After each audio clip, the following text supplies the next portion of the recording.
Bonjour et bienvenue sur l'espace dédié au site mécaniqueuniverselle.net. Pardon.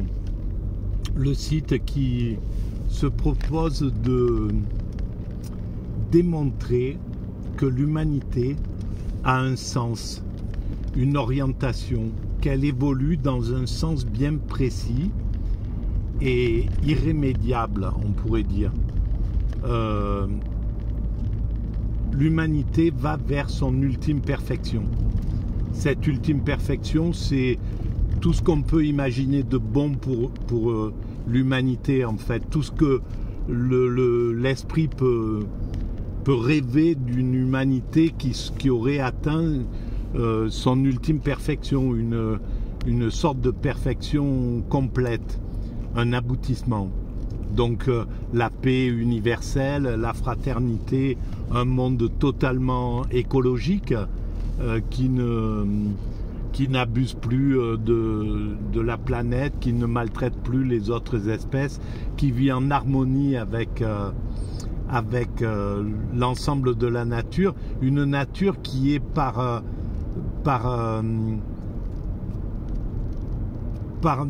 essence, on va dire, paradisiaque en réalité. Il suffit de se promener à travers justement la nature. Bon ici en Auvergne,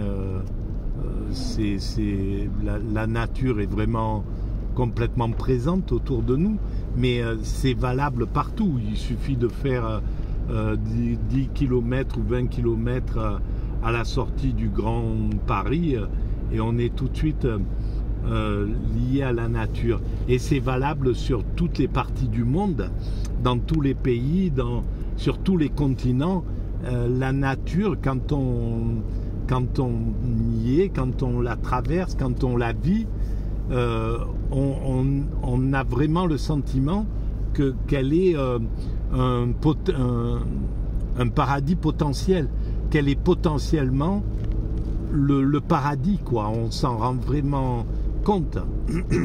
Et tout ce qui est fait, tout ce qui vit dans cette nature, les herbes, les arbres, voilà, les animaux, les papillons, les oiseaux, etc. Quand on les regarde de près, quand on est attentif, quand on est parmi eux, on a cette sensation de plénitude, d'être proche de quelque chose de divin en réalité. Et c'est dans cette proximité de la nature qu'on a la sensation qu'il y a du divin, que la création est divine. Et que, voilà, même si on sait qu'on est sur cette planète perdue au milieu d'un univers immense, dont on ne peut pas mesurer les distances, la réalité encore, qu'on cherche à comprendre, eh bien, tout nous ramène à l'idée que cette création est le fruit de quelque chose dont on ignore tout, mais qui a une intelligence hallucinante pour organiser un monde avec si peu de lois, avec la loi de l'attraction forte et faible, la loi de...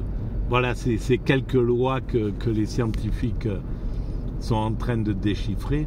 Avec quelques lois, tout tient debout, tout est organisé, tout fonctionne. C'est proprement magique, quoi. Et voilà. Donc ça c'est pour la vision de notre évolution. Et donc l'humanité à l'intérieur de cette aventure, de cette création, qui est une expansion, d'abord une expansion des planètes, mais tout est en mouvement en fait. À partir du moment où l'univers s'est mis en œuvre et que l'espace et le temps ont été créés, à partir de là, tout est en animation. Donc l'univers est en expansion, le vivant est en évolution et l'humanité est également en évolution au sein de cette évolution-là. Et dans cette évolution, eh bien, nous allons, comme toutes les autres espèces d'ailleurs, vers notre ultime perfection. Ça a été le cas pour n'importe quel oiseau. Toutes les espèces d'oiseaux ont atteint, elles sont parties d'un point A où elles ne savaient pas voler. Elles ont commencé à voler avec des difficultés, à s'envoler peut-être 1 mètre, puis 5 mètres, puis 10 mètres, puis avec à travers le temps, avec des centaines de milliers d'années, elles ont réussi à avoir un vol, etc. Puis de ce vol s'est amélioré, leur fuselage s'est amélioré pour atteindre un état de perfection. Voilà, un état de perfection pratiquement indépassable. Et mais qui est pas, voilà, qui les met pas quand même à l'abri des prédateurs et tout. Mais nous, la perfection que l'humanité développe, elle est autre.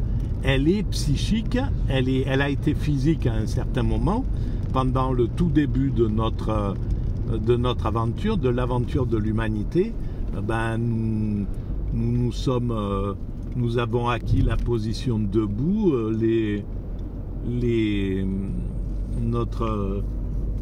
notre cerveau s'est organisé d'une certaine façon, etc., etc. Nos doigts sont devenus ont pris de l'habileté, notre regard a changé, enfin tout un tas de choses a évolué. Ça, c'était la première partie de notre évolution qui était physique. Et puis après, c'est une évolution, maintenant c'est une évolution sociale, ça a été une évolution sociale, intellectuelle, etc. Et la finalité, c'est... Qu'est-ce qui se passe, les amis? Il doit y avoir quelque chose un peu en dessous. Bref, la finalité, c'est la perfection spirituelle, psychique et spirituelle. Nous allons atteindre l'état d'osmose, de symbiose, de bonheur suprême et d'harmonie totale. Voilà, ce qui se profile, c'est cette perfection-là. Alors, elle inclut évidemment la perfection technique. Il faut qu'on finisse d'améliorer l'humanité et de la rendre totalement écologique et universelle. Et voilà, il y a encore beaucoup de progrès à faire. Ça va prendre encore quelques siècles d'évolution, mais on atteindra cet état de perfection indépassable. Voilà, ça c'est notre but. Et pour aller vers cette... donc je vais continuer ma réflexion sur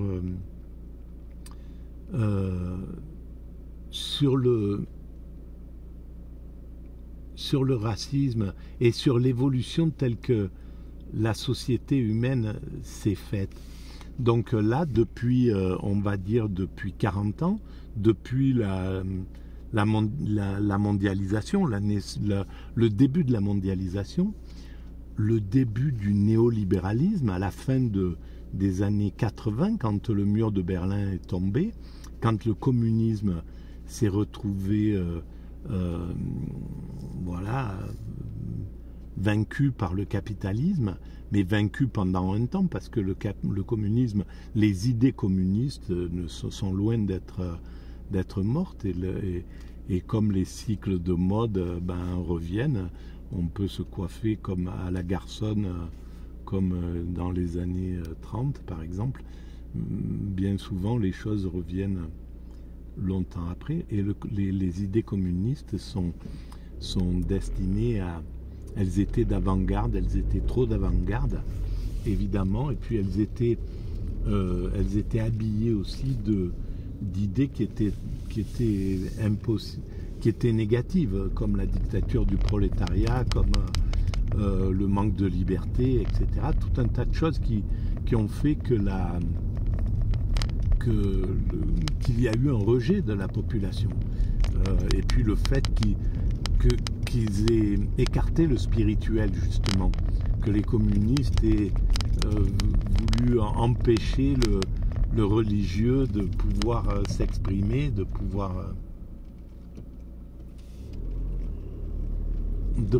vivre.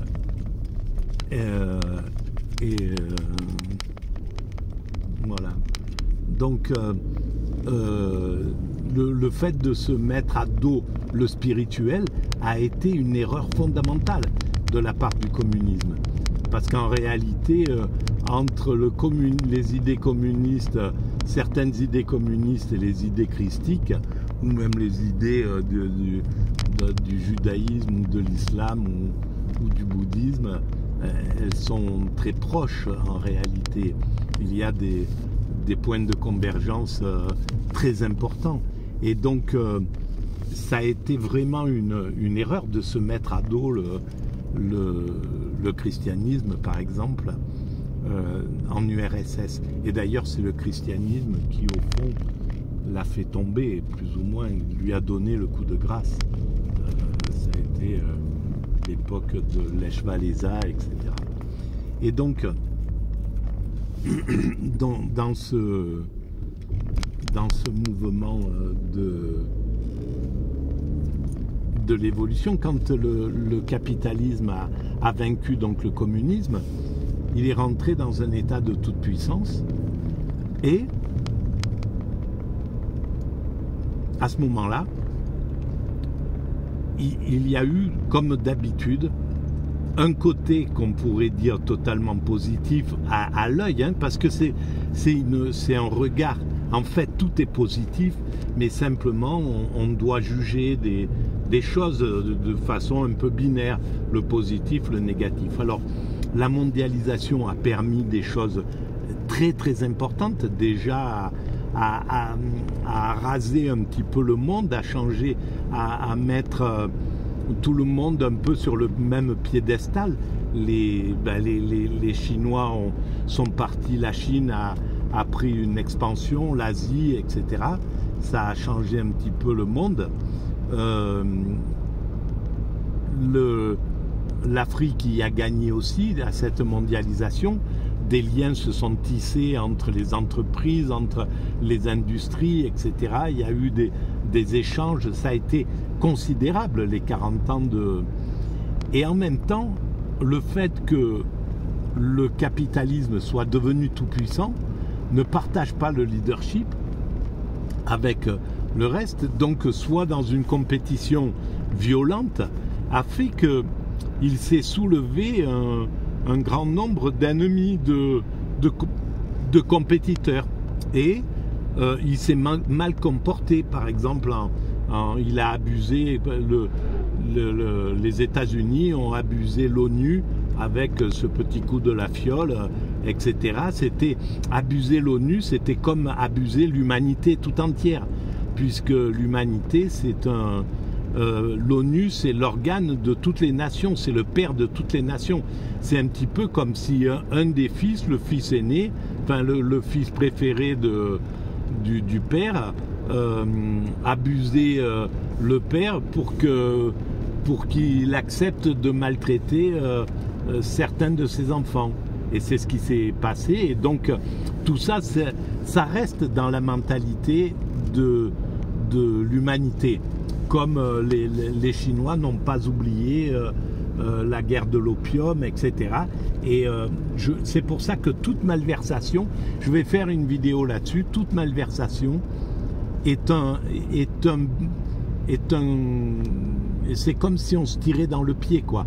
Parce que si c'est pas pour l'instant, c'est les descendants qui vont devoir le payer.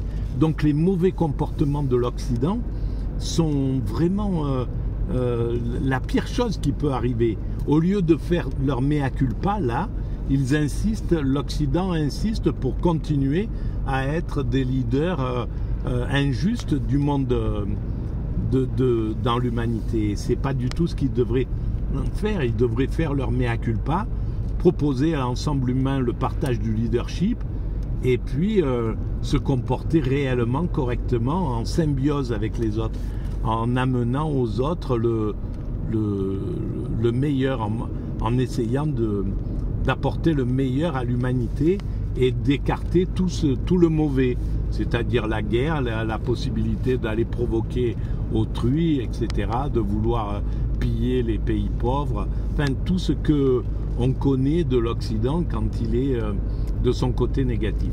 Mais bon, le côté négatif a été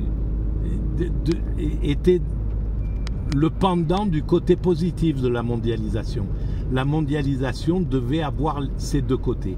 Et le côté négatif, il a comme vertu d'obliger la société humaine à vomir ce côté. Donc, les excès de l'Occident, de l'OTAN, de l'Occident néolibéral, de l'Occident libéral, de l'Occident capitaliste, eh ben, font que la société humaine ne veut plus ça et va mettre de plus en plus d'énergie à aller contre le système abusant. Plus un système abuse et plus il soulève de force pour le renverser. Et ça, c'est valable pour les dictatures qui finissent toutes renversées parce que au final, ils ont soulevé tellement de haine et de violence que il y a tout un... Voilà, le monde entier s'est ligué contre les nazis pour les terrasser et contre les fascistes en Italie pour les terrasser en peu de temps. Hein. En un an, ils ont été complètement terrassés. Donc, un système qui est sourd au changement et qui ne comprend pas qu'il abuse, finit toujours mal. Donc le pire conduit toujours au meilleur. Donc c'est presque... Voilà, le pire qu'a fait le libéralisme, le côté pire du libéralisme et de la mondialisation, eh bien ça sert à l'évolution vers le meilleur, comme le reste. Voilà ce qu'on peut dire sur cette vidéo. Je vous remercie de votre écoute. À très bientôt. N'oubliez pas, si vous pensez que ces vidéos ont un quelconque intérêt pour la société, de mettre des pouces, de vous abonner. Tout ça, ça améliore la visibilité. Et puis de mettre des petits des commentaires, j'y réponds tout le temps et voilà. Merci d'en parler autour de vous. Merci de votre écoute, à bientôt.